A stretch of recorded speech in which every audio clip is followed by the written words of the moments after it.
Lektion 1: Vorfreude auf die Reise. Hallo Anna, freust du dich auf unsere Reise? Hallo John. Absolut. Ich kann es kaum erwarten, ein neues Reiseziel zu erkunden und verschiedene Kulturen kennenzulernen. Das ist toll zu hören. Reisen ermöglicht es uns, unseren Horizont zu erweitern und bleibende Erinnerungen zu schaffen. Hast du schon deine Koffer gepackt? Fast fertig. Ich habe eine Checkliste erstellt, um sicherzustellen, dass ich nichts Wichtiges vergesse. Wie steht's mit dir? Bist du bereit? Ich bin auch gerade dabei zu packen. Es ist immer eine gute Idee, organisiert und vorbereitet zu sein. Haben Sie nach Orten gesucht, die Sie an unserem Reiseziel unbedingt besuchen müssen? Definitiv. Ich habe mir berühmte Sehenswürdigkeiten, lokale Attraktionen und versteckte Juwelen angesehen. Es ist aufregend, unsere Reiseroute zu planen und das Beste aus unserer Reise zu machen. Die Planung der Reiseroute ist der halbe Spaß. Es ist aufregend, neue Orte zu entdecken und in die lokale Kultur einzutauchen. Gibt es bestimmte Aktivitäten oder Erlebnisse, auf die du dich freust? Ich freue mich besonders darauf, die lokale Küche zu probieren und die pulsierenden Märkte zu erkunden. Ich möchte auch Outdoor-Aktivitäten wie Wandern oder Schnorcheln ausüben, wenn sich die Gelegenheit ergibt. Die Verkostung lokaler Gerichte und die Erkundung von Märkten sind immer Höhepunkte jeder Reise. Und Outdoor-Aktivitäten sorgen für ein Gefühl von Abenteuer. Stellen wir sicher, dass wir diese Momente mit unseren Kameras festhalten. Absolut. Fotos sind eine wunderbare Möglichkeit, Erinnerungen zu bewahren und unsere Erfahrungen mit anderen zu teilen. Außerdem eignen sie sich hervorragend als Souvenirs. Hast du irgendwelche Tipps zum Fotografieren? Die Beleuchtung spielt in der Fotografie eine entscheidende Rolle. Versuchen Sie, Momente während der goldenen Stunde, also der Stunde nach Sonnenaufgang oder vor Sonnenuntergang, festzuhalten. Es unterstreicht die Schönheit der Umgebung. Das ist ein toller Tipp. Das behalte ich im Hinterkopf und experimentiere mit verschiedenen Lichtverhältnissen. Es ist aufregend, unsere Reise durch die Fotografie zu dokumentieren. Irgendwelche anderen Vorschläge? Ein weiterer Tipp ist, mit den Einheimischen zu interagieren und mehr über ihre Bräuche und Traditionen zu erfahren. Es verleiht unserem Reiseerlebnis eine tiefere Ebene und schafft sinnvolle Verbindungen. Ich könnte nicht mehr zustimmen. Die Zusammenarbeit mit den Einheimischen ermöglicht es uns, Einblicke in ihre Lebensweise zu gewinnen und ihre Kultur zu schätzen. Es ist ein wesentlicher Bestandteil eines achtsamen Reisenden. Absolut. Lassen Sie uns jeden Moment dieser Reise genießen und sie zu einem unvergesslichen Abenteuer machen. Ich freue mich darauf, diese Erfahrung mit Ihnen zu teilen. Sicher reisen. Lektion 2: Bali erkunden. Hallo Anna, wolltest du schon immer mal Bali besuchen? Ich habe gehört, dass es ein fantastisches Reiseziel ist. Hallo John. Bali stand schon immer auf meiner Reisewunschliste. Die atemberaubenden Strände, das reiche kulturelle Erbe und die üppigen Landschaften machen es zu einem bezaubernden Ort zum Erkunden. Unbedingt. Bali bietet eine perfekte Mischung aus Entspannung und Abenteuer. Wenn Sie eine Reise dorthin planen, sollten Sie auf jeden Fall einen Besuch des ikonischen Uluwatu-Tempels einplanen. Der Blick auf den Sonnenuntergang von dort ist atemberaubend. Der Uluwatu-Tempel klingt unglaublich. Ich werde es auf jeden Fall zu meiner Reiseroute hinzufügen. Apropos Strände, hast du von Nusa Dua gehört? Es ist bekannt für sein kristallklares Wasser und seine weißen Sandstrände. Ja, Nusa Dua ist bekannt für seine malerischen Strände und luxuriösen Resorts. Es ist ein Paradies für Strandliebhaber und Wassersportler. Vergessen Sie nicht, zu schnorcheln oder zu surfen, während Sie dort sind. Schnorcheln und Surfen stehen definitiv auf meiner Liste. Das pulsierende Meeresleben zu erkunden und auf den Wellen zu reiten, klingt nach einem unglaublichen Erlebnis. Gibt es noch andere Orte auf Bali, die man unbedingt besuchen muss? Ein weiterer Ort, den man unbedingt besuchen muss, ist Ubud. Es ist das kulturelle Herz Balis, umgeben von üppigen Reisterrassen und traditionellen Dörfern. Dort können Sie in balinesische Kunst, Tanz und Spiritualität eintauchen. Ubud klingt nach einem Ort, an dem ich mich wirklich mit der lokalen Kultur verbinden kann. Ich werde sicherstellen, dass ich die traditionellen Märkte erkunde und an einer traditionellen Tanzaufführung teilnehme. Gibt es einzigartige Gerichte, die ich probieren sollte? Absolut. Wenn Sie auf Bali sind, sollten Sie unbedingt das berühmte Babi Guling probieren, ein gebratenes Spanferkel. Es ist ein charakteristisches Gericht, das eine Fülle von Aromen und Gewürzen bietet. Und zum Nachtisch gönnen Sie sich den köstlichen balinesischen schwarzen Milchreis. Babi Guling und balinesischer schwarzer Reispudding klingen nach kulinarischen Köstlichkeiten. Ich freue mich darauf, die lokalen Aromen zu genießen und die lebendige Essensszene zu erleben. Danke für die Empfehlungen. Du bist willkommen. Die balinesische Küche ist ein Genuss für den Gaumen. Denken Sie daran, auch traditionellen balinesischen Kaffee zu probieren. Er ist bekannt für seine einzigartigen Aromen und Brühmethoden. Ich werde sicherstellen, dass ich eine Tasse balinesischen Kaffee trinke, um meinen Morgen zu beginnen. Es ist immer aufregend, neue Geschmacksrichtungen zu entdecken. Ich kann es kaum erwarten, mich auf dieses Bali-Abenteuer einzulassen. Lass uns bald unsere Reise Absolut. planen. Lassen Sie uns mit der Planung beginnen und unsere Bali-Reise Wirklichkeit werden lassen. Es wird eine unvergessliche Reise voller Schönheit, Kultur und kulinarischer Köstlichkeiten sein. Ich kann es kaum erwarten, Bali mit dir zu erkunden. Lektion 3: Momente fotografisch festhalten. Hallo Anna, hast du schon einmal versucht zu fotografieren? Das ist das Schöne daran, es friert einen Moment für immer ein.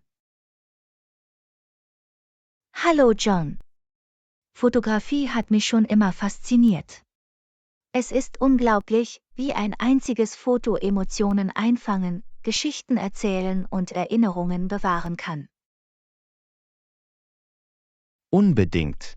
Die Fotografie ermöglicht es uns, unserer Kreativität Ausdruck zu verleihen und die Welt aus einer einzigartigen Perspektive zu sehen. Hast du irgendwelche Lieblingsmotive oder Themen, die du gerne fotografierst? Ich liebe es, die Schönheit der Natur einzufangen. Ob Landschaften, Blumen oder Wildtiere, es hat etwas Magisches daran, die Wunder der Natur zu verewigen. Naturfotografie ist wirklich faszinierend. Die Art und Weise, wie Licht mit der Umgebung interagiert, kann zu atemberaubenden Kompositionen führen. Haben Sie mit verschiedenen Lichttechniken experimentiert? Ja, ich habe etwas über die goldene Stunde gelernt. Es ist die Zeit kurz nach Sonnenaufgang oder vor Sonnenuntergang, wenn das Licht weich und warm ist. Es verleiht Fotos eine magische Note. Das ist eine großartige Technik, die es zu beherrschen gilt. Die goldene Stunde unterstreicht in der Tat die Schönheit des Motivs und schafft eine fesselnde Atmosphäre. Welche anderen Tipps zum Fotografieren hast du? Ein weiterer wichtiger Aspekt ist die Zusammensetzung. Die dritte Regel kann helfen, ein ausgewogenes und visuell ansprechendes Foto zu erstellen. Indem das Motiv nicht in der Mitte platziert wird, wird es interessanter und tiefgründiger. Die Zusammensetzung ist entscheidend. Die Drittelregel ist eine grundlegende Richtlinie, die die Gesamtwirkung eines Fotos erheblich verbessern kann. Es ist eine großartige Technik, die Sie beim Ausrahmen Ihrer Aufnahmen im Hinterkopf behalten sollten. Absolut. Und vergiss die Nachbearbeitung nicht. Es kann Ihre Fotos auf die nächste Stufe heben. Haben Sie bevorzugte Bearbeitungswerkzeuge oder Software? Lightroom und Photoshop sind beliebte Bearbeitungswerkzeuge. Sie bieten eine Vielzahl von Funktionen, mit denen Sie Farben verbessern, die Belichtung anpassen und das Gesamtbild Ihrer Fotos optimieren können. Hast du sie ausprobiert? Ich habe mich in Lightroom versucht. Es ist ein leistungsstarkes Tool für die Bearbeitung und Organisation von Fotos. Es ermöglicht mir, das Beste aus meinen Bildern herauszuholen und einen konsistenten Bearbeitungsstil zu Das ist erstellen. fantastisch. Die Bearbeitung ist ein wichtiger Teil des kreativen Prozesses, und wenn Sie Ihren eigenen Bearbeitungsstil finden, können Sie Ihre Fotos von anderen abheben. Experimentieren Sie weiter und verfeinern Sie Ihre Fähigkeiten. Ich danke dir. Fotografie ist eine lebenslange Reise des Lernens und Wachstums. Es ist aufregend, neue Techniken zu erforschen und die Grenzen der Kreativität zu überschreiten. Ich kann es kaum erwarten, weitere unvergessliche Momente festzuhalten. Du hast absolut recht. Fotografieren ist ein nie endendes Abenteuer, und jeder Klick auf den Auslöser birgt das Potenzial, einen Moment für immer einzufrieren. Halten Sie diese schönen Momente fest und haben Sie dabei Spaß. Lektion 4: Selbstakzeptanz annehmen. Hallo Anna, hast du schon einmal darüber nachgedacht, dich genau so zu akzeptieren, wie du bist? Es ist wichtig, dass du deinen Körper umarmst und anfängst, dich selbst bedingungslos zu lieben. Hallo John. Selbstakzeptanz ist etwas, woran ich gearbeitet habe. Es ist eine Reise, auf der wir lernen, unsere einzigartigen Eigenschaften zu schätzen und zu feiern, sowohl von innen als auch von außen. Unbedingt. Unseren Körper zu umarmen und uns selbst zu akzeptieren, ohne zu urteilen, ermöglicht es uns, ein positives Selbstbild zu entwickeln. Haben Sie irgendwelche Strategien entdeckt, die Ihnen in diesem Prozess geholfen haben? Das Praktizieren von Selbstfürsorge und Selbstmitgefühl hat sich als vorteilhaft erwiesen. Mir Zeit zu nehmen, um mein körperliches und geistiges Wohlbefinden zu fördern, hat mir geholfen, eine liebevollere Beziehung zu mir selbst Das ist aufzubauen. wunderbar. Selbstpflege ist für unser allgemeines Wohlbefinden unerlässlich. Es kann alles beinhalten, von Aktivitäten, die uns Spaß machen, bis hin zur Priorisierung von Ruhe und Entspannung. Welche Selbstpflegepraktiken findest du hilfreich? Ich finde Trost in der Natur. Zeit im Freien zu verbringen, sei es bei einem Spaziergang im Park oder beim Sitzen am Strand, hilft mir, mich wieder mit mir selbst zu verbinden und inneren Frieden zu finden. Die Natur hat eine Art, uns zu erden und ein Gefühl der Ruhe zu vermitteln. Es ist eine wunderschöne Art, neue Energie zu tanken und das Gleichgewicht zu finden. Gibt es noch andere Aspekte der Selbstakzeptanz, die Sie untersucht haben? Eine positive Denkweise hat eine bedeutende Rolle gespielt. Die Verlagerung meines Fokus von Selbstkritik auf Selbstmitgefühl hat es mir ermöglicht, meine Stärken zu schätzen und meine Unvollkommenheiten zu akzeptieren. Das ist fantastisch. Eine positive Denkweise zu kultivieren ist ein wirksames Instrument zur Selbstakzeptanz. Es hilft uns, unseren Wert anzuerkennen und unsere Einzigartigkeit anzunehmen. Wie praktiziert man Selbstmitgefühl? Ich übe Selbstmitgefühl, indem ich nett zu mir selbst bin. Behandle mich mit dem gleichen Verständnis und Einfühlungsvermögen, das ich einem Freund bieten würde. Es geht darum anzuerkennen, dass wir alle Fehler machen und Liebe und Vergebung verdienen. Das ist ein wunderbarer Ansatz. Es ist entscheidend, uns selbst mit Freundlichkeit und Verständnis zu behandeln. Es ermöglicht uns, das Selbsturteil loszulassen und unser authentisches Selbst anzunehmen. Was sind einige Affirmationen oder Mantras, die bei Ihnen Anklang finden? Ein Mantra, das bei mir ankommt, ist: Ich bin genug, John. Es erinnert mich daran, dass ich es wert bin, geliebt und akzeptiert zu werden, so wie ich bin, ohne dass ich mich vergleichen oder von anderen bestätigt werden muss. Ich bin genug ist eine starke Affirmation. Es ist eine Aussage, die unsere innewohnende Würdigkeit bestätigt und uns daran erinnert, dass wir nicht nach Perfektion streben müssen. Uns so zu umarmen, wie wir sind, ist eine befreiende Erfahrung. Absolut. Wenn wir uns selbst umarmen und Selbstakzeptanz üben, können wir authentisch und vollständig leben. Es ist eine Reise der Selbstfindung und des Wachstums, die Freude und Erfüllung bringt. Lassen Sie uns auf diesem Weg weiterhin gegenseitig unterstützen und fördern. Du hast absolut recht. Lasst uns gemeinsam unsere Einzigartigkeit feiern und andere ermutigen, sich selbst anzunehmen. Es ist eine Reise, die es wert ist, unternommen zu werden, und die Belohnungen sind unermesslich. Lektion 5. Reservieren Sie mit Zuversicht. Hallo Anna, hast du jemals eine Reservierung in einem Restaurant oder Hotel vorgenommen? Es ist toll, von deinen Erfahrungen und Tipps zu hören. Hallo John. Ja, ich habe schon einmal reserviert. Es kann ganz einfach sein, wenn Sie den Prozess kennen. Was würdest du gerne wissen? Ist es besser, bei einer Reservierung anzurufen oder Online-Plattformen zu nutzen? Ich freue mich über jede Beratung, die Sie geben können. Das hängt von Ihren Vorlieben und der Einrichtung ab. Viele Orte bieten Online-Reservierungssysteme an, was praktisch sein kann. Wenn Sie jedoch anrufen, können Sie spezielle Anfragen klären oder sich direkt nach der Verfügbarkeit erkundigen. Das ist ein gutes Argument. Telefonieren könnte ein persönlicheres Erlebnis bieten. Welche Informationen sollten Sie nach der Reservierung angeben? Wenn Sie eine Reservierung vornehmen, müssen Sie unbedingt Ihren Namen, das Datum und die Uhrzeit, zu der Sie reservieren möchten, sowie die Anzahl der Personen in Ihrer Gruppe angeben. An einigen Orten werden Sie möglicherweise auch nach Das ist Kontaktinformationen hilfreich zu wissen. gefragt. Es ist wichtig, genaue Angaben zu machen, um einen reibungslosen Reservierungsvorgang zu gewährleisten. Gibt es noch andere Überlegungen, die zu berücksichtigen sind? Ja, für einige Orte gelten möglicherweise spezielle Anforderungen oder Richtlinien.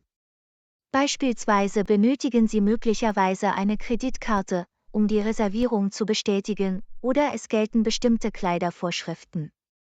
Es ist gut, sich im Voraus nach solchen Details zu Ich verstehe. erkundigen.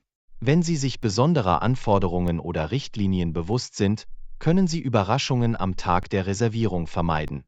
Was ist, wenn Sie eine Reservierung stornieren oder ändern müssen? Wenn Sie eine Reservierung stornieren oder ändern müssen, wenden Sie sich am besten so schnell wie möglich an die Einrichtung. Sie werden die Höflichkeit zu schätzen wissen und Ihre Anfrage möglicherweise effektiver bearbeiten können. Das macht Sinn. Es ist ratsam, Sie umgehend zu informieren, wenn sich Änderungen ergeben. Gibt es allgemeine Ausdrücke oder Ausdrücke, die Sie bei einer Reservierung verwenden? Ja, wenn Sie eine Reservierung tätigen, können Sie Formulierungen wie „Ich möchte eine Reservierung vornehmen, können Sie bitte die Verfügbarkeit für Datum und Uhrzeit überprüfen“ und „Ich muss meine Reservierung stornieren, ändern“ verwenden. Dies sind einige Beispiele. Danke, dass du diese Sätze geteilt hast. Sie werden sich bei der Reservierung auf jeden Fall als nützlich erweisen. Gibt es noch etwas, das Ihrer Meinung nach wichtig ist zu erwähnen? Eine wichtige Sache ist, höflich und respektvoll mit dem Reservierungspersonal umzugehen. Sie sind da, um Ihnen zu helfen, und eine angenehme Einstellung kann einen großen Beitrag zu einer positiven Erfahrung leisten. Absolut. Höflichkeit und Respekt sind bei allen Interaktionen unerlässlich. Vielen Dank für das aufschlussreiche Gespräch und die wertvollen Tipps zur Reservierung. Ich fühle mich jetzt selbstbewusster. Lektion 6: Unseren Planeten schützen. Hallo Anna, ich habe über die Anstrengungen nachgedacht, die wir unternehmen können, um unseren Planeten zu erhalten.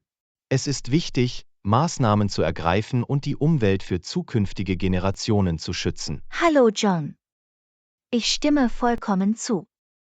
Die Erhaltung des Planeten erfordert kollektive Anstrengungen und individuelle Maßnahmen. Welche Schritte können wir Ihrer Meinung nach unternehmen? Ein Schritt, den wir unternehmen können, ist die Reduzierung unseres Energieverbrauchs. Wir können auf energieeffiziente Geräte umsteigen und auf unseren Stromverbrauch achten. Das ist ein toller Vorschlag. Wassersparen ist ein weiterer wichtiger Aspekt. Wir können Leckagen reparieren, kürzer duschen und uns unseres Wasserverbrauchs bewusst sein. Absolut. Eine andere Möglichkeit, einen Beitrag zu leisten, besteht darin, Recycling zu praktizieren. Wir können wiederverwertbare Materialien von unseren Abfällen trennen und Initiativen unterstützen, die das Recycling fördern. Recycling ist in der Tat wirkungsvoll. Wir können unseren Abfall auch reduzieren, indem wir uns für wiederverwendbare Produkte anstelle von Einwegprodukten entscheiden. Es ist eine kleine Änderung, die einen großen Unterschied machen kann. Definitiv. Ein weiterer Bereich, auf den man sich konzentrieren sollte, ist der nachhaltige Verkehr. Wir können wählen, wann immer möglich zu Fuß, mit dem Fahrrad oder mit öffentlichen Verkehrsmitteln zu fahren, um die CO2-Emissionen zu reduzieren. Nachhaltiger Verkehr ist ein gutes Argument. Darüber hinaus können wir lokale und ökologische Anbaumethoden unterstützen, indem wir lokal angebaute Produkte kaufen und unsere Abhängigkeit von importierten Waren verringern. Die Unterstützung des lokalen und ökologischen Landbaus ist eine hervorragende Möglichkeit, eine nachhaltige Landwirtschaft zu fördern. Ein weiterer Schritt, den wir unternehmen können, besteht darin, uns weiterzubilden und das Bewusstsein für Umweltfragen zu schärfen. Bildung und Sensibilisierung sind von entscheidender Bedeutung. Indem wir auf dem Laufenden bleiben und Wissen teilen, können wir andere dazu inspirieren, sich der Sache anzuschließen und bewusste Entscheidungen für die Umwelt zu treffen. Absolut. Jede kleine Aktion zählt, und wenn sie multipliziert wird, kann sie erhebliche Auswirkungen haben. Gibt es noch andere Vorschläge oder Initiativen, die Sie erwähnen möchten? Ein weiterer Vorschlag ist, sich mit der Natur zu verbinden. Zeit im Freien zu verbringen und die Schönheit unseres Planeten zu schätzen, kann eine tiefere Verbindung fördern und uns dazu inspirieren, ihn zu schützen.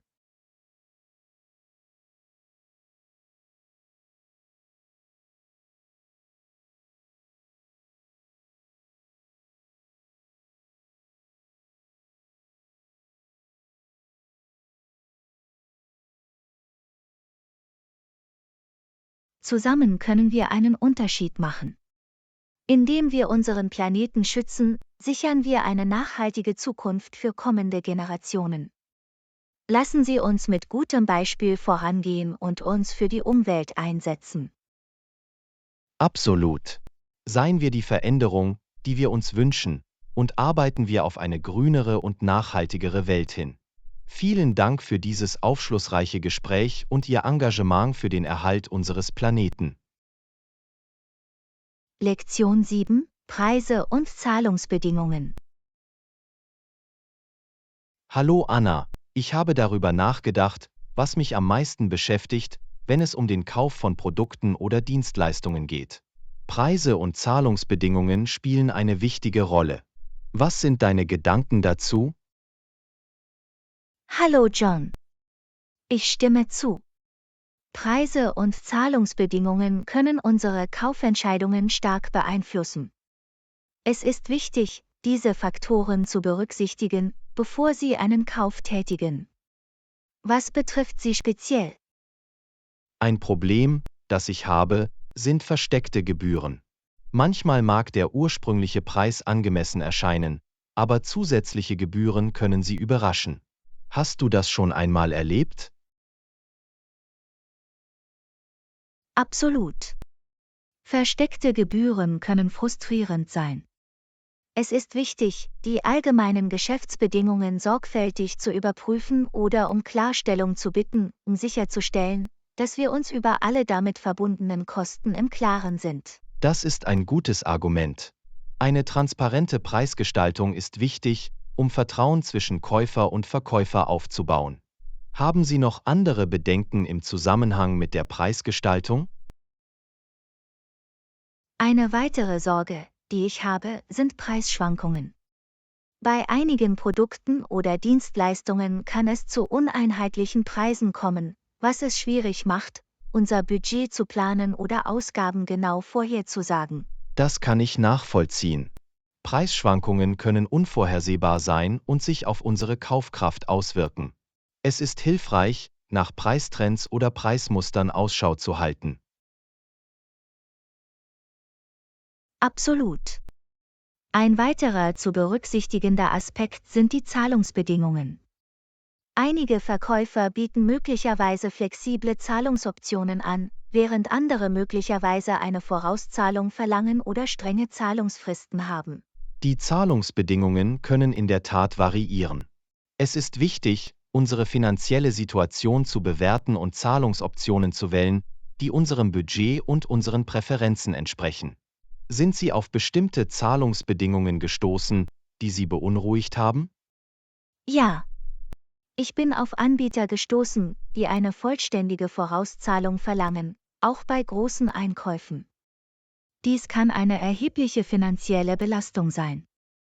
Es ist hilfreich, Verkäufer zu finden, die Ratenzahlungspläne oder Zahlungsvereinbarungen anbieten.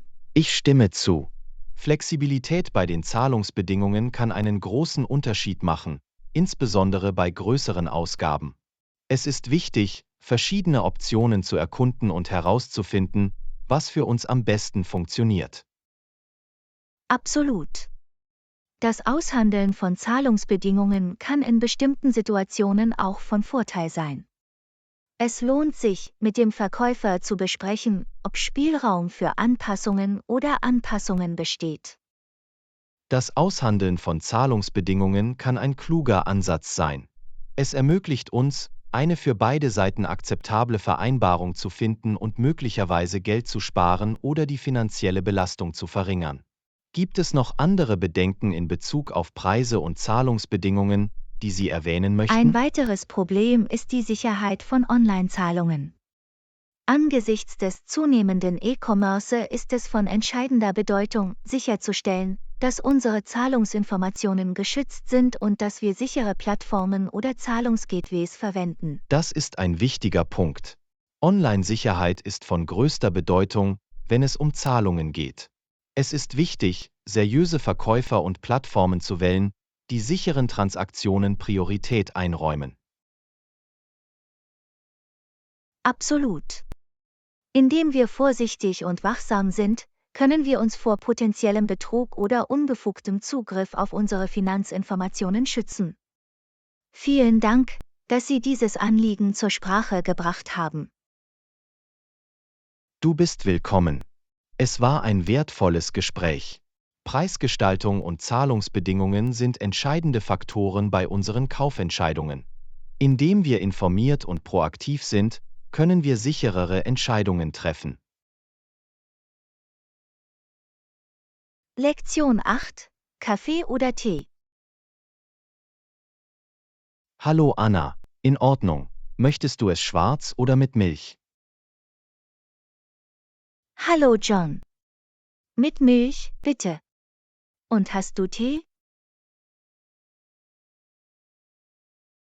Ja, das tun wir. Wir haben eine Vielzahl von Teesorten. Suchen Sie nach einem bestimmten Typ? Ich habe Lust auf etwas Kräuteriges. Hast du Kamillen- oder Pfefferminztee? Unbedingt. Wir haben sowohl Kamillen- als auch Pfefferminztee. Welches würdest du bevorzugen? Ich nehme heute Kamillentee. Es ist so beruhigend und entspannend. Danke. Du bist willkommen. Kamillentee ist in der Tat eine gute Wahl zur Entspannung. Möchtest du Süßstoff oder Honig zu deinem Tee? Ja, ein bisschen Honig wäre perfekt. Danke. Du bist willkommen. Ich bringe dir gleich deinen Tee mit Milch und Honig. Kann ich Ihnen noch mit etwas anderem weiterhelfen? Hast du eigentlich Gebäck oder Kekse zum Tee? Ja, wir haben eine Auswahl an Gebäck und Keksen. Wir haben Croissants, Muffins und Schokoladenkekse. Welches hättest du gerne? Ich nehme bitte einen Schokoladenkeks. Das klingt köstlich. Gute Wahl. Ich bringe deinen Kamillentee mit Milch, Honig und einem Schokoladenkeks. Kann ich noch etwas für dich besorgen? Das wäre alles, danke. Du bist willkommen. Genieß deinen Tee und deinen Keks. Wenn Sie noch etwas brauchen, lassen Sie es mich gerne wissen. Danke. Danke für deine Hilfe. Ich freue mich auf den Tee und den Keks. Es ist mir ein Vergnügen. Ich wünsche Ihnen eine erholsame und unterhaltsame Zeit. Wenn Sie Fragen haben oder später Hilfe benötigen, zögern Sie nicht zu fragen. Lektion 9: Hausgemachter Mehrzweckreiniger. Hallo Anna, ich habe mit der Herstellung eines hausgemachten Mehrzweckreinigers aus Essig, Wasser und Zitronensaft experimentiert. Hallo John. Das klingt interessant. Hausgemachte Reinigungsmittel können eine großartige Möglichkeit sein, Geld zu sparen und den Einsatz aggressiver Chemikalien zu reduzieren. Wie machst du es? Es ist ganz einfach. Ich mische Essig und Wasser zu gleichen Teilen und füge dann einen Spritzer Zitronensaft hinzu, um einen frischen Duft zu erhalten. Möchtest du auch versuchen, es zu machen? Unbedingt. Ich bin immer auf der Suche nach umweltfreundlichen Alternativen. Kann ich für dieses Rezept jede Art von Essig verwenden? Ja, Sie können weißen Essig oder Apfelessig verwenden. Beide eignen sich gut als Reinigungsmittel. Es ist nur eine Frage der persönlichen Präferenz. Gut zu wissen. Und welches Verhältnis von Essig zu Wasser empfehlen Sie? Ich schlage vor, ein Verhältnis von 1:1 zu verwenden. Dies bietet ein ausgewogenes Verhältnis der Reinigungskraft, ohne zu stark zu sein. Sie können das Verhältnis an Ihre Reinigungsanforderungen anpassen. Das macht Sinn. Das Hinzufügen von Zitronensaft für einen frischen Duft ist eine nette Geste. Verbessert es auch die Reinigungseigenschaften? Zitronensaft enthält Zitronensäure, die beim Durchtrennen von Fett und Flecken helfen kann. Es verleiht dem Reiniger auch ein natürliches antibakterielles Element. Das ist toll zu hören. Ich liebe die Idee, natürliche Inhaltsstoffe für die Reinigung zu verwenden. Gibt es Oberflächen oder Materialien, für die dieser Reiniger möglicherweise nicht geeignet ist? Es ist im Allgemeinen sicher auf den meisten Oberflächen zu verwenden. Vermeiden Sie es jedoch, es auf Natursteinoberflächen wie Marmor oder Granit zu verwenden, da die Säure in Essig und Zitronensaft Schäden verursachen kann. Das ist gut zu wissen. Das behalte ich im Hinterkopf. Gibt es noch andere Verwendungsmöglichkeiten für diese hausgemachte Lösung, abgesehen davon, dass sie ein Mehrzweckreiniger ist? Definitiv. Dieser Reiniger kann für verschiedene Zwecke verwendet werden. Es ist wirksam zum Reinigen von Arbeitsplatten, Fußböden, Fenstern und sogar zum Entfernen von Flecken von Stoffen. Wow, dann ist es ziemlich vielseitig. Ich freue mich darauf, es auszuprobieren. Danke, dass du dieses Rezept geteilt hast. Du bist willkommen. Ich hoffe, du findest es nützlich. Es ist eine einfache und kostengünstige Möglichkeit, Ihr Zuhause sauber und frisch zu halten. Ich weiß das zu schätzen. Es ist inspirierend zu sehen, wie wir aus alltäglichen Inhaltsstoffen effektive Reinigungslösungen entwickeln können. Ich werde es auf jeden Fall versuchen. Das ist toll zu hören. Teilen Sie uns gerne Ihre Erfahrungen oder andere hausgemachte Reinigungsrezepte mit, auf die Sie stoßen. Es ist immer interessant, neue Ideen zu lernen. Unbedingt.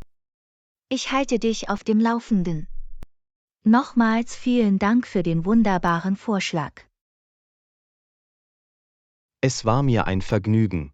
Viel Spaß beim Putzen und Experimentieren. Lektion 10. Nachhaltige Geschäftspraktiken. Hallo Anna, es ist toll zu sehen, dass Unternehmen Nachhaltigkeit und ethische Praktiken priorisieren. Hallo John. Absolut, es ist wunderbar, wenn Unternehmen Verantwortung für ihre Auswirkungen auf Umwelt und Gesellschaft übernehmen. Das ist ein positiver Trend. Definitiv. Sind Sie auf konkrete Beispiele für Unternehmen gestoßen, die nachhaltige Praktiken umsetzen? Ja, ich habe kürzlich von einer Bekleidungsmarke gelesen, die recycelte Materialien verwendet, um ihre Kleidungsstücke herzustellen. Sie sorgen auch für faire Löhne und sichere Arbeitsbedingungen für ihre Mitarbeiter. Das ist beeindruckend. Es ist wichtig, Marken zu unterstützen, die sowohl den Planeten als auch die am Produktionsprozess beteiligten Menschen wertschätzen. Es ist eine Win-Win-Situation. Absolut. Indem wir solche Unternehmen unterstützen, können wir zu einer nachhaltigeren und ethischeren Zukunft beitragen. Es ist erfrischend zu sehen, wie sich der Wandel vollzieht. Ich stimme zu. Es ist ermutigend zu sehen, wie positive Veränderungen vorgenommen werden. Es gibt Hoffnung, dass wir eine bessere Welt für zukünftige Generationen schaffen können. Definitiv.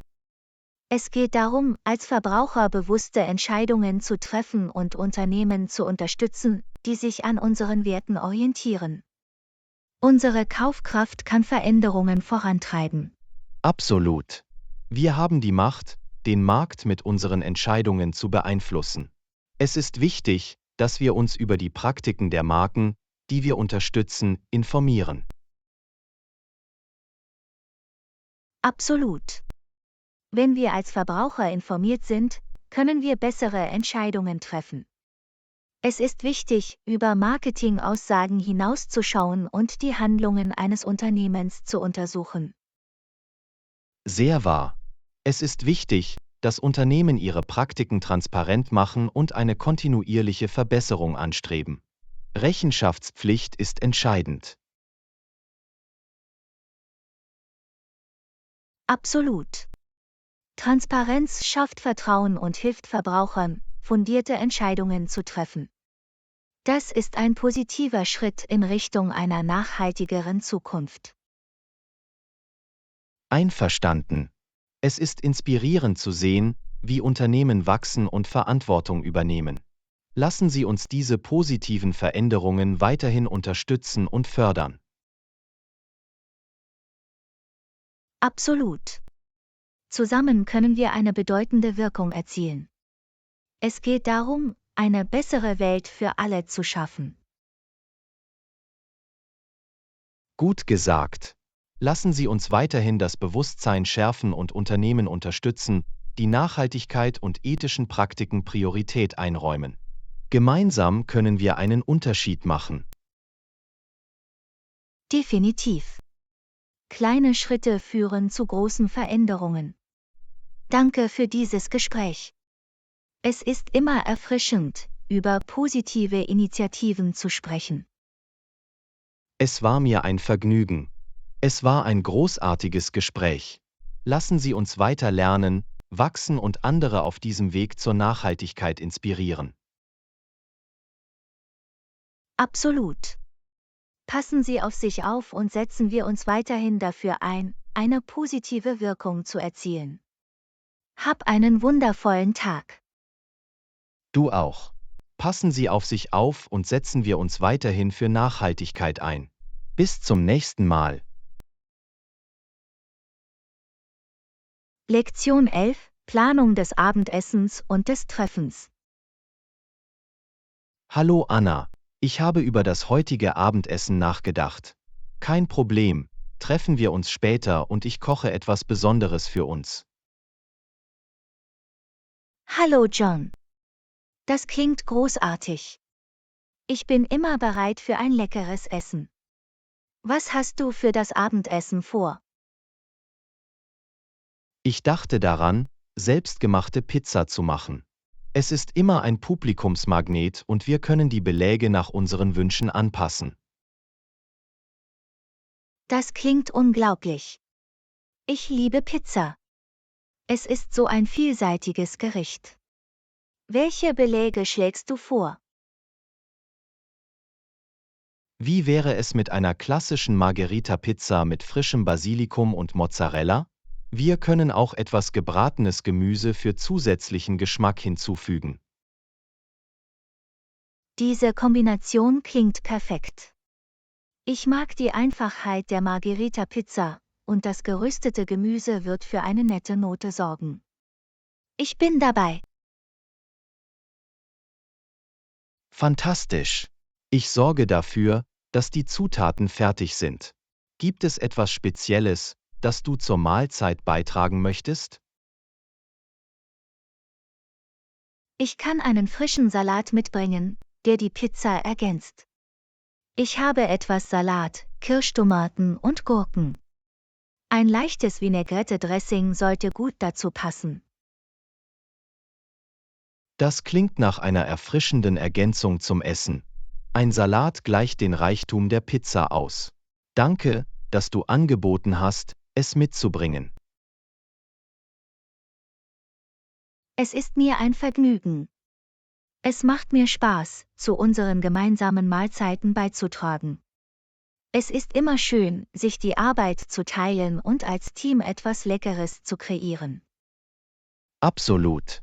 Gemeinsames Kochen macht nicht nur Spaß, sondern ist auch eine großartige Möglichkeit, Kontakte zu knüpfen und bleibende Erinnerungen zu schaffen. Ich schätze unsere kulinarischen Abenteuer. Ich auch. Es ist immer eine lustige und lohnende Erfahrung. Ich freue mich auf unser Abendessen heute Abend. Ebenso. Es ist immer eine Freude, gemeinsam zu essen und Zeit miteinander zu verbringen. Wir sehen uns später und lassen Sie uns ein fantastisches Abendessen genießen. Klingt nach einem Plan.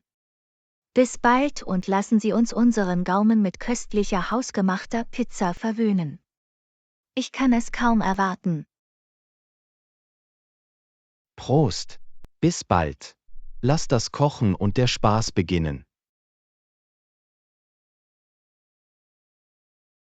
Lektion 12: Vorteile von Bewegung. Hallo Anna, hast du jemals über die Vorteile regelmäßiger Bewegung nachgedacht? Es ist unglaublich, wie sich dies positiv auf unseren Körper auswirken kann. Hallo John. Absolut, körperliche Aktivitäten sind für unser Wohlbefinden unerlässlich. Sie halten uns fit und helfen, verschiedenen Gesundheitsproblemen vorzubeugen. Definitiv. Bewegung stärkt nicht nur unsere Muskeln, sondern verbessert auch die Herz-Kreislauf-Gesundheit. Es ist eine großartige Möglichkeit, die allgemeine Fitness aufrechtzuerhalten. Absolut. Es ist faszinierend, wie Bewegung unser Energieniveau steigern und unsere Stimmung verbessern kann. Es ist wie ein natürlicher Stimmungsaufheller. Sehr wahr. Wenn wir uns körperlich betätigen, schüttet unser Körper Endorphine aus, die oft als Wohlfühlhormone bezeichnet werden. Das ist richtig. Bewegung kann helfen, Stress und Angst abzubauen. Es ist eine gesunde Art, die Herausforderungen des täglichen Lebens zu bewältigen. Absolut. Regelmäßige Bewegung spielt auch eine entscheidende Rolle bei der Aufrechterhaltung eines gesunden Gewichts und der Vorbeugung von Erkrankungen wie Fettleibigkeit. Definitiv. Es kann auch unsere Schlafqualität verbessern. Wenn wir körperlich aktiv sind, neigt unser Körper dazu, nachts ruhiger zu ruhen. Das ist ein ausgezeichneter Punkt. Guter Schlaf ist für unser allgemeines Wohlbefinden unerlässlich. Bewegung kann zu einer besseren Nachtruhe beitragen. Absolut. Ein weiterer Vorteil von Bewegung ist, dass sie unsere kognitiven Funktionen verbessert. Es kann das Gedächtnis und den Fokus verbessern. Das ist faszinierend. Es zeigt, dass körperliche Fitness mit geistiger Schärfe einhergeht. Bewegung kommt wirklich unserem gesamten Sein zugute. Absolut. Es ist wichtig, Aktivitäten zu finden, die uns Spaß machen, und Bewegung zu einem Teil unserer täglichen Routine zu machen. Konsistenz ist der Schlüssel. Sehr wahr. Ob Tanzen, Joggen oder Yoga, eine Aktivität zu finden, die uns Freude bereitet, macht Bewegung nachhaltiger.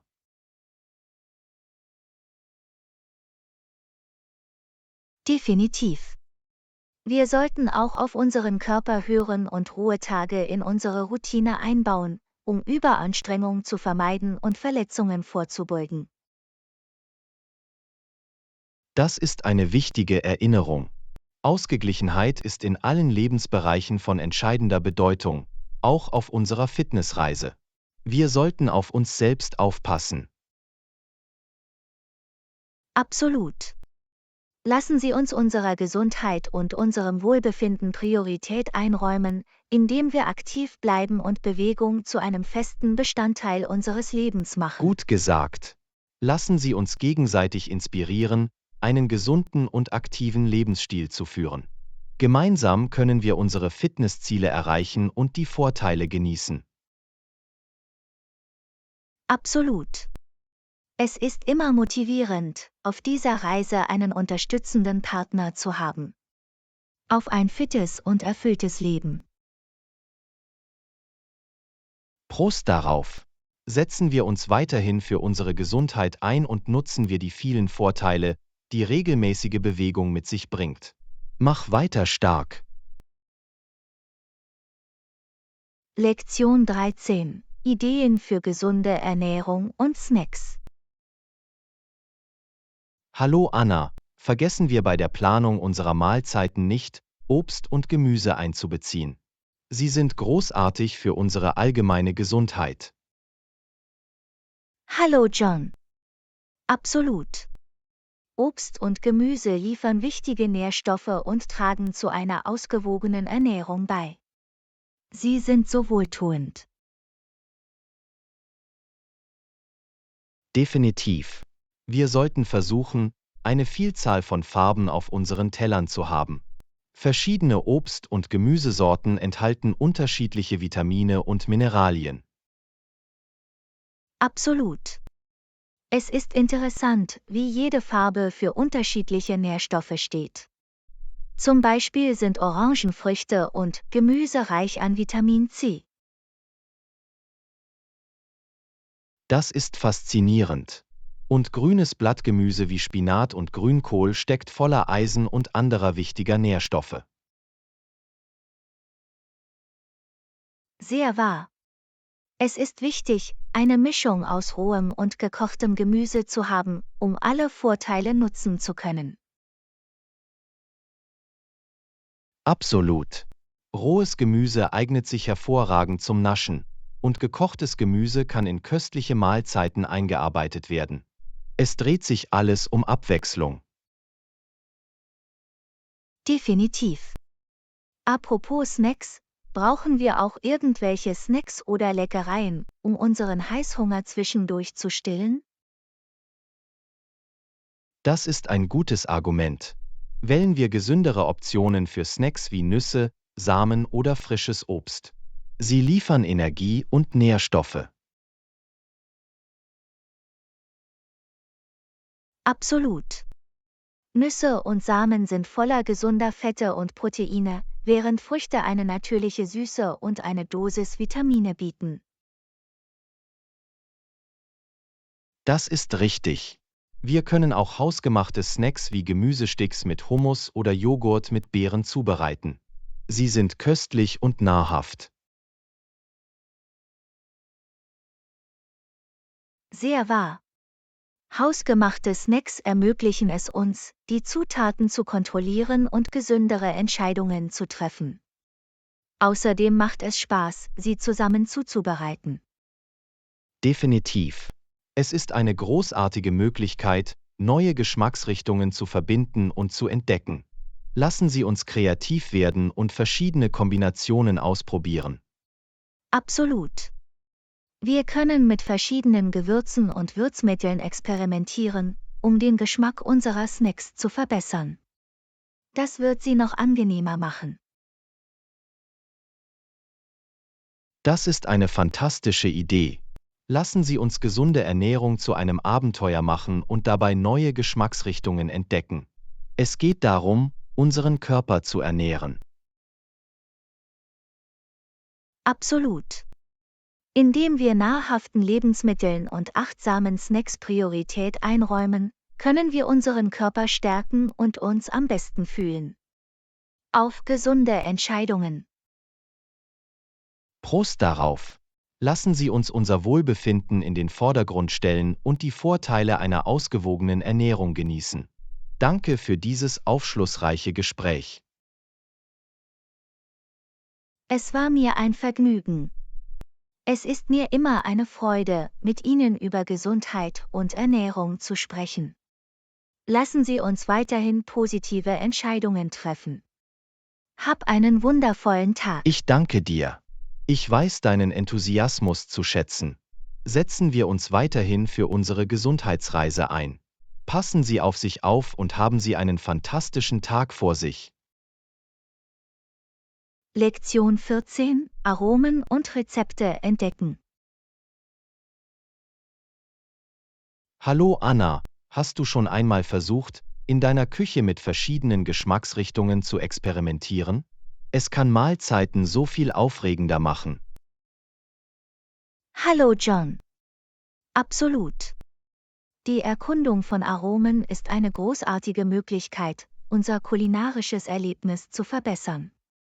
Es verleiht unseren Gerichten eine kreative Note. Definitiv. Manchmal kann eine einfache Wendung, wie das Hinzufügen von Kräutern oder Gewürzen, den Geschmack eines Rezepts völlig verändern. Es lohnt sich, es zu versuchen. Absolut. Es ist erstaunlich, wie eine Prise Zimt oder eine Prise Chiliflocken ein Gericht aufwerten und ihm einen einzigartigen Geschmack verleihen können. Das ist richtig. Wir können auch verschiedene Küchen erkunden, um neue Geschmackskombinationen zu entdecken. Es ist, als würden wir unsere Geschmacksknospen auf eine Reise mitnehmen. Sehr wahr. Das Ausprobieren von Rezepten aus verschiedenen Kulturen entführt uns in eine Welt voller Aromen. Es ist eine unterhaltsame und köstliche Art zu lernen.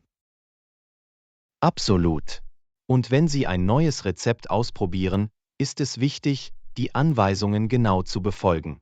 Präzision kann einen großen Unterschied machen. Definitiv. Rezepte geben Orientierung und sorgen dafür, dass wir den gewünschten Geschmack und die gewünschte Textur erreichen. Es ist, als würde man einer kulinarischen Roadmap folgen. Das ist ein gutes Argument. Sobald wir uns jedoch wohl gefühlt haben, können wir auch unsere persönliche Note hinzufügen und Rezepte nach unseren Wünschen anpassen. Sehr wahr. Wir können je nach unseren Ernährungspräferenzen oder der Verfügbarkeit von Inhaltsstoffen Substitutionen oder Anpassungen vornehmen. Das gibt uns mehr Flexibilität. Das ist richtig. Es geht darum, ein Gleichgewicht zwischen dem Befolgen von Rezepten und dem Hinzufügen unseres eigenen Flairs zu finden. Es macht das Kochen angenehmer. Absolut. Wir können auch die Änderungen, die wir vornehmen, zur Kenntnis nehmen und unsere eigenen Rezepte erstellen. Es ist eine wunderbare Art, Kreativität auszudrücken. Das ist eine fantastische Idee. Die Entwicklung unserer eigenen Rezepte ermöglicht es uns, unsere kulinarischen Kreationen mit anderen zu teilen. Es ist eine besondere Art, sich zu verbinden. Sehr wahr. Wir können auch unsere Lieblingsrezepte dokumentieren und ein persönliches Kochbuch erstellen. Es wird zu einer Fundgrube köstlicher Erinnerungen. Absolut. Lassen Sie uns weiterhin Geschmacksrichtungen erforschen, neue Rezepte ausprobieren und das Kochen zu einem Abenteuer machen. Es ist eine Reise, die nie langweilig wird. Prost darauf! Lassen Sie uns die Freude am Kochen genießen und die köstlichen Aromen genießen, die wir kreieren. Danke für dieses inspirierende Gespräch. Es war mir ein Vergnügen. Es ist immer wunderbar, mit Ihnen über Essen und Aromen zu diskutieren. Lasst uns weiter experimentieren und die kulinarischen Köstlichkeiten genießen. Habt einen wundervollen Tag. Lektion 15: Work-Life-Balance erreichen. Hallo Anna, ich fühle mich in letzter Zeit überwältigt.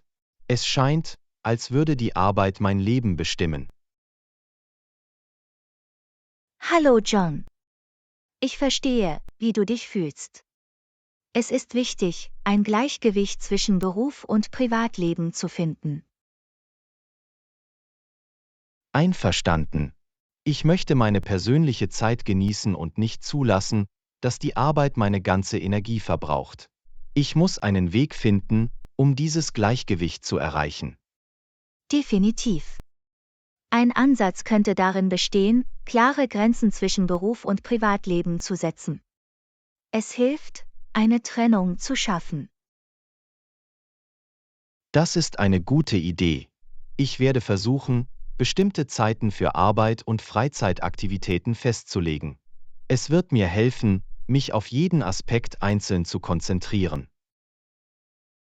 Absolut. Aufgaben zu priorisieren und zu lernen, wann immer möglich zu delegieren, kann ebenfalls dazu beitragen, die Arbeitsbelastung zu verringern. Das ist richtig. Ich zögere manchmal, um Hilfe zu bitten, aber es ist wichtig, die Verantwortung zu teilen und nicht alles alleine zu tragen. Definitiv. Denken Sie daran, den ganzen Tag über Pausen einzulegen. Es ist wichtig, neue Energie zu tanken und die Produktivität aufrechtzuerhalten. Absolut. Ich muss mich daran erinnern, dass Pausen keine Zeitverschwendung sind, sondern eher eine Möglichkeit, sich zu erfrischen und bessere Leistungen zu erbringen. Sehr wahr. Aktivitäten außerhalb der Arbeit, die Ihnen Freude und Erfüllung bereiten, sind ebenfalls entscheidend für die Aufrechterhaltung des Gleichgewichts. Das ist ein fantastischer Punkt.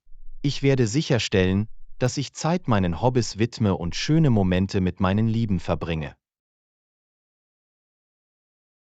Absolut. Selbstpflege ist auch wichtig. Die Pflege Ihres geistigen und körperlichen Wohlbefindens sollte Priorität haben. Definitiv. Ich vernachlässige oft die Selbstpflege, aber ich verstehe ihre Bedeutung. Es ist an der Zeit, mir selbst Priorität einzuräumen und Selbstmitgefühl zu üben. Das ist richtig. Wenn die Arbeit überwältigend wird, ist es wichtig, die Prioritäten neu zu bewerten und gegebenenfalls Anpassungen vorzunehmen. Absolut. Ich muss darüber nachdenken, was mir wirklich wichtig ist, und bewusste Entscheidungen treffen, die meinen Werten entsprechen. Prost darauf! Das Streben nach einer gesunden Work-Life-Balance ist eine fortwährende Reise. Denken Sie daran, dass kleine Schritte zu erheblichen Veränderungen führen können. Danke für dieses Gespräch. Ihre Erkenntnisse waren wertvoll. Unterstützen wir uns gegenseitig dabei, eine erfüllende Work-Life-Balance zu erreichen. Lektion 16: Abenteuer auf der Bucketlist. Hallo Anna, ich hatte kürzlich ein unvergessliches Erlebnis und es steht definitiv auf meiner Bucketlist. Hallo John. Das klingt aufregend. Ich bin neugierig, mehr darüber zu erfahren. Was hast du gemacht? Ich bin Fallschirmspringen gegangen. Es war absolut berauschend. Das Gefühl, frei durch den Himmel zu fallen, war unbeschreiblich. Wow, Fallschirmspringen wollte ich schon immer mal ausprobieren. Wie hast du dich gefühlt, als du aus dem Flugzeug gesprungen bist? Es war eine Mischung aus Nervosität und Aufregung. Aber als ich diesen Sprung wagte, verschwanden all meine Ängste und ich verspürte einen unglaublichen Adrenalinschub. Das muss eine tolle Erfahrung gewesen sein. Wie hast du dich darauf vorbereitet? Gab es spezielle Anweisungen? Ja, vor dem Sprung gab es ein ausführliches Briefing. Sie erklärten uns die Sicherheitsvorkehrungen und brachten uns bei, wie wir unseren Körper während des Sprungs positionieren sollten. Das ist gut zu wissen. Sicherheit sollte immer Priorität haben. Bist du alleine oder mit einer Gruppe gegangen? Ich war mit einer Gruppe von Freunden dort. Es machte das Erlebnis noch unvergesslicher, diesen adrenalinreichen Moment mit ihnen zu teilen. Das klingt nach einem fantastischen Abenteuer mit Freunden. Gibt es noch andere Aktivitäten auf deiner Bucketlist? Unbedingt. Ich möchte auch eine Fahrt mit dem Heißluftballon machen und die atemberaubende Aussicht von oben erleben. Oh, das steht auch auf meiner Bucketlist. Am Himmel zu schweben und den Panoramablick zu genießen, muss unglaublich sein. Definitiv. Es ist eine einzigartige Art, die Schönheit der Natur aus einer anderen Perspektive zu erleben. Ich kann es kaum erwarten, es von meiner Liste zu streichen. Ich bin mir sicher, dass es ein unvergessliches Erlebnis sein wird.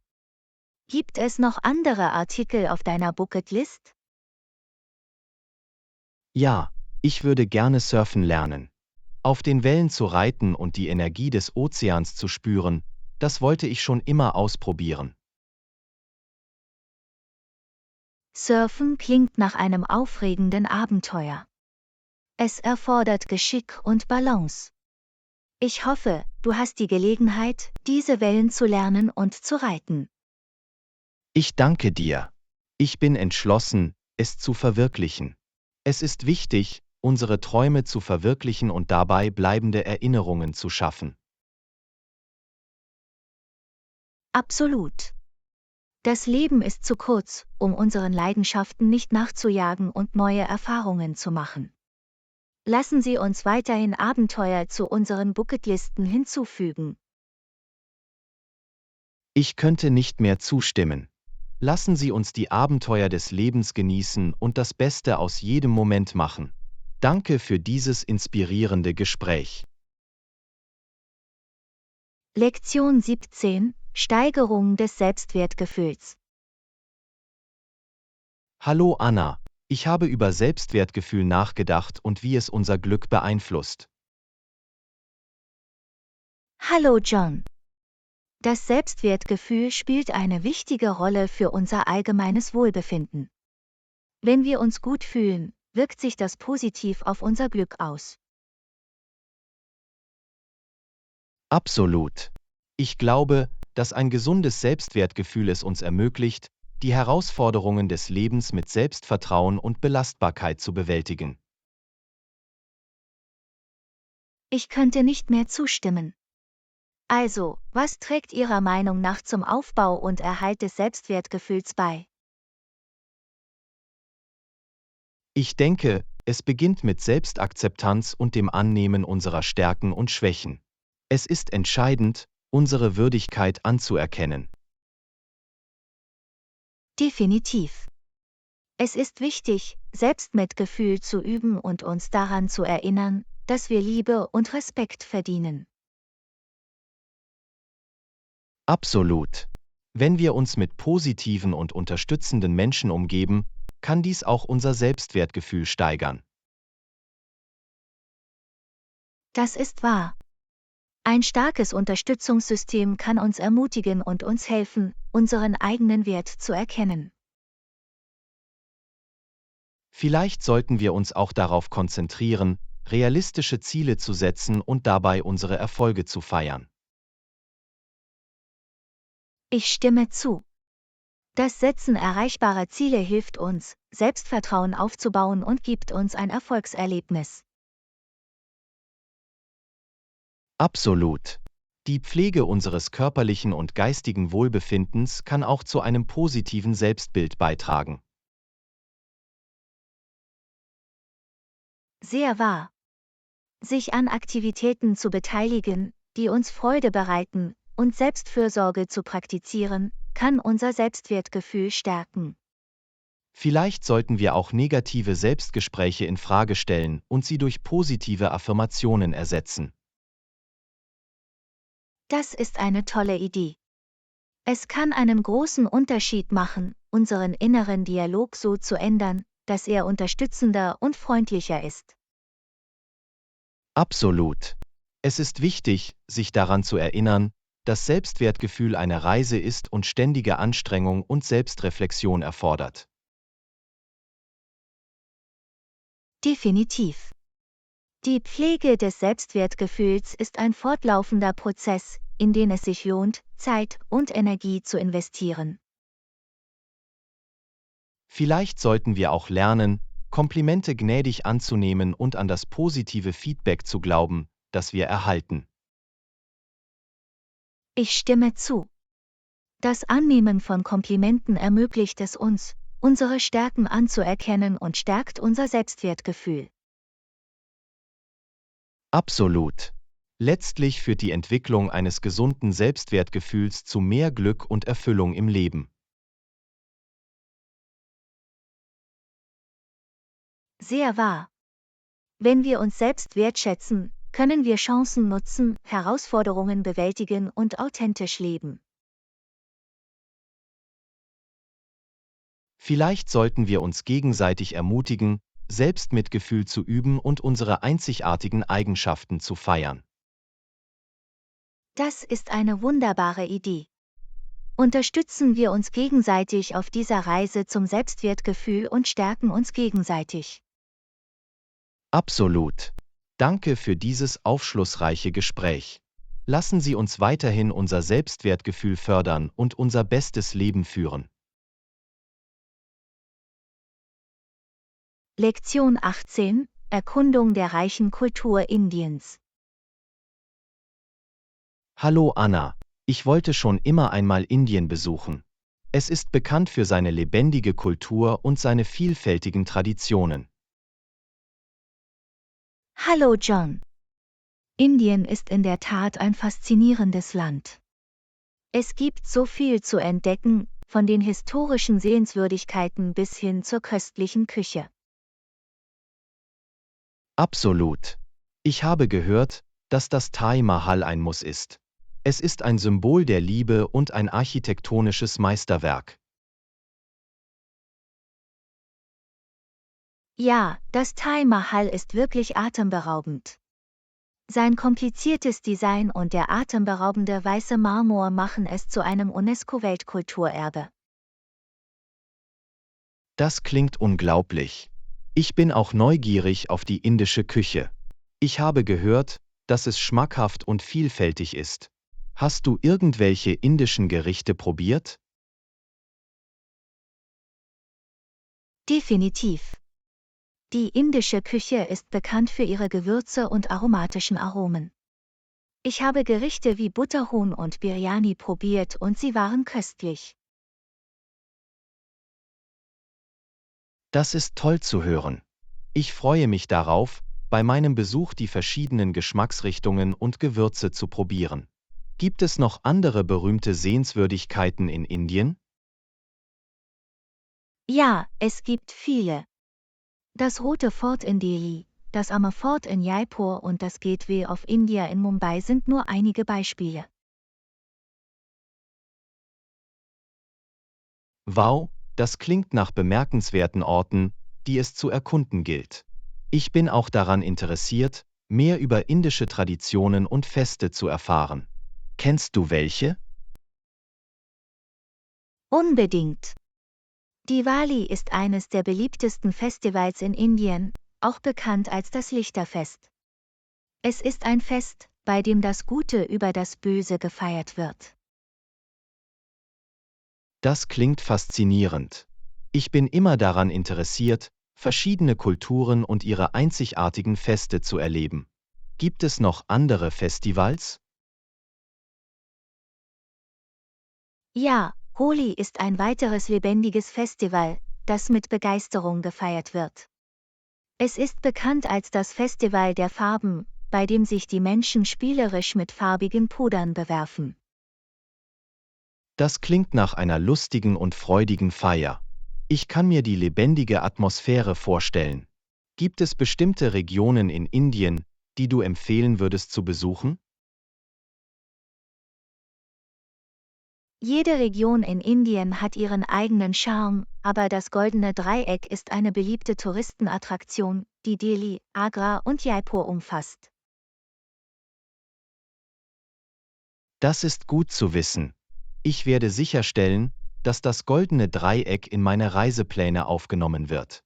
Es scheint eine großartige Möglichkeit zu sein, Indiens Essenz zu erleben. Definitiv. In diesen Städten erhalten Sie einen Vorgeschmack auf Geschichte, Architektur und kulturellen Reichtum. Es ist eine perfekte Einführung in Indien. Ich kann es kaum erwarten, in die reiche Kultur Indiens einzutauchen und ihre Wunder zu erkunden. Es wird eine unvergessliche Reise werden. Ich bin mir sicher, dass es so sein wird. Indien hat so viel zu bieten, und ich freue mich darauf, dass Sie es aus erster Hand erleben können. Genieße dein zukünftiges Abenteuer. Ich danke dir. Deine Erkenntnisse haben mein Fernweh noch mehr geweckt. Ich werde sicherstellen, dass ich meine Erfahrungen teile, wenn ich Indien besuche. Hab einen fantastischen Tag. Lektion 19: Tipps zum Geldwechsel. Hallo Anna, ich plane eine Auslandsreise und benötige einige Ratschläge zum Geldwechsel. Ich habe gehört, dass es verschiedene Möglichkeiten gibt, Geld umzutauschen. Was empfiehlst du? Hallo John. Das ist eine hervorragende Frage. Wenn es um den Geldwechsel geht, gibt es einige Möglichkeiten. Lass uns sie erkunden. In Ordnung. Ich würde gerne Ihre Empfehlungen hören. Was ist der bequemste Weg, um an die Landeswährung zu kommen? Eine Möglichkeit besteht darin, Bargeld an Geldautomaten an Ihrem Zielort abzuheben. Es ist praktisch und bietet oft wettbewerbsfähige Wechselkurse. Beachten Sie jedoch alle Transaktionsgebühren. Das klingt nach einer guten Option. Ich werde mich bei meiner Bank nach allen Gebühren erkundigen, die mit internationalen Geldautomatenabhebungen verbunden sind. Gibt es noch andere Optionen? Absolut. Eine andere Möglichkeit besteht darin, Geld bei einer örtlichen Bank oder Wechselstube umzutauschen. Sie haben normalerweise wettbewerbsfähige Preise, aber es ist ratsam, sie vorher zu vergleichen. Das macht Sinn. Ich werde die Wechselkurse verschiedener Banken und Wechselstuben untersuchen, um das beste Angebot zu finden. Irgendwelche anderen Vorschläge? Ja, es besteht auch die Möglichkeit, eine Prepaid-Reisekarte zu verwenden. Diese Karten können mit der Landeswährung aufgeladen und wie eine Debit- oder Kreditkarte verwendet werden. Sie bieten Komfort und Sicherheit. Das klingt interessant. Gibt es Vor- oder Nachteile bei der Verwendung einer Prepaid-Reisekarte? Ein Vorteil ist, dass Sie den Wechselkurs beim Aufladen der Karte festlegen können und sich so vor Währungsschwankungen schützen. Beachten Sie jedoch die Gebühren, die mit der Kartenaktivierung oder Abhebungen am Geldautomaten verbunden sind. Ich verstehe. Es ist wichtig, die Gebühren und Entgelte zu berücksichtigen, wenn Sie sich für eine Option entscheiden. Ich schätze den Einblick. Gibt es noch etwas, das ich wissen sollte? Ein letzter Tipp. Es ist immer eine gute Idee, eine lokale Währung zur Hand zu haben, wenn Sie an Ihrem Zielort ankommen. Dies kann für kleine Ausgaben oder Situationen nützlich sein, in denen Karten möglicherweise nicht akzeptiert werden. Das ist ein wertvoller Tipp. Ich werde sicherstellen, dass ich etwas Landeswährung dabei habe, das ich sofort verwenden kann. Vielen Dank für Ihre Beratung und Vorschläge. Du bist willkommen. Ich freue mich, dass ich helfen konnte. Denken Sie daran, im Voraus zu planen, die Tarife zu vergleichen und die mit jeder Option verbundenen Gebühren zu berücksichtigen. Genießen Sie Ihre Reise und haben Sie eine tolle Erfahrung. Ich danke dir. Danke für deinen Rat. Ich werde sicherstellen, dass ich Ihre Empfehlungen befolge und fundierte Entscheidungen über den Geldwechsel treffe. Ich freue mich auf meine Reise.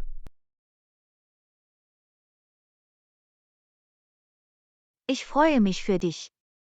Reisen ist immer ein Abenteuer. Wenn Sie weitere Fragen haben oder weitere Hilfe benötigen, können Sie sich gerne an uns wenden. Sicher reisen. Das werde ich. Danke für deine Unterstützung. Ich werde mich auf jeden Fall melden, wenn ich weitere Informationen benötige. Pass auf dich auf und bis bald mit dir. Lektion 20. Unvergesslicher romantischer Kurzurlaub. Hallo Anna, ich habe kürzlich eine Reise zu einem wunderschönen Reiseziel gemacht. Das klingt so romantisch. Hallo John. Oh, wie reizend. Würdest du wieder an diesen Ort zurückkehren? Definitiv. Ich habe jeden Moment meiner Reise geliebt. Die Atmosphäre war bezaubernd und die Landschaft war atemberaubend. Das klingt absolut fantastisch. Kannst du mir mehr über den Ort erzählen, den du besucht hast? Ganz gewiss. Es war eine bezaubernde Küstenstadt mit unberührten Stränden und malerischen Landschaften. Oh, ich kann mir die Schönheit der Küste und das Geräusch der Wellen vorstellen, die gegen die Küste schlagen. Es war wirklich faszinierend. Die Sonnenuntergänge färbten den Himmel in lebendigen Farben und schufen ein romantisches Ambiente. Das klingt unglaublich romantisch. Hatten Sie die Gelegenheit, die Stadt und ihre Umgebung zu erkunden? Ja, in der Tat. Die Stadt war voller malerischer Straßen mit farbenfrohen Häusern und charmanten Cafés. Die örtlichen Straßen zu erkunden und in die Kultur einzutauchen, muss ein herrliches Erlebnis gewesen sein. Absolut. Jede Ecke enthüllte ein neues verstecktes Juwel, von lokalen Kunstgalerien bis hin zu gemütlichen Buchhandlungen. Es klingt wie ein Ort, an dem man sich wirklich in der Schönheit seiner Umgebung verlieren kann. Genau so habe ich mich gefühlt. Der Ort hatte eine magische Aura, die mich die Sorgen des Alltags vergessen ließ. Ich kann mir vorstellen, wie verjüngend und erfrischend das gewesen sein muss. Es ist wichtig, solche Pausen einzulegen. Du hast absolut recht. Es ist wichtig, der Routine zu entfliehen und sich Momenten der Ruhe und Romantik hinzugeben. Ich könnte nicht mehr zustimmen. Momente wie diese schaffen bleibende Erinnerungen und stärken unsere Verbindungen zu geliebten Menschen. Apropos Verbindungen, ich hatte die Gelegenheit, eine romantische Bootsfahrt entlang der Küste zu unternehmen. Oh, das klingt unglaublich romantisch. Das sanfte Schwanken des Bootes und die Meeresbrise müssen bezaubernd gewesen sein. Es war ein wahrhaft unvergessliches Erlebnis. Das sprudelnde Wasser und die atemberaubende Aussicht machten es zu einem perfekten Moment. Ich kann mir nur vorstellen, welche Freude und welches Glück Sie während dieser Bootsfahrt empfunden haben müssen. Es war pure Glückseligkeit. Manchmal sind es die einfachsten Momente, die den tiefsten Einfluss auf unser Herz haben. Das ist so wahr. Es sind die kleinen Dinge, die einen romantischen Kurzurlaub zu etwas ganz Besonderem und Unvergesslichem machen. Absolut. Ich habe jeden Moment geschätzt und wunderschöne Erinnerungen geschaffen, die für immer bei mir bleiben werden. Ich freue mich, das zu hören. Romantische Kurzurlaube können unsere Seele verjüngen und Beziehungen stärken. In der Tat. Es war eine dringend benötigte Flucht, die es mir ermöglichte, mich wieder mit mir selbst und meinem Liebsten zu verbinden. Ich freue mich so für dich. Danke, dass du deine wundervolle Erfahrung mit mir geteilt hast. Es war mir eine Freude.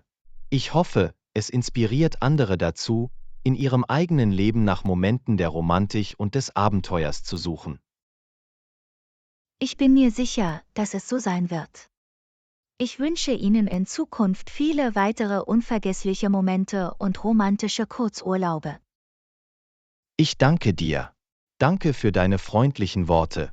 Mögen wir alle die Magie und Schönheit genießen, die das Leben zu bieten hat.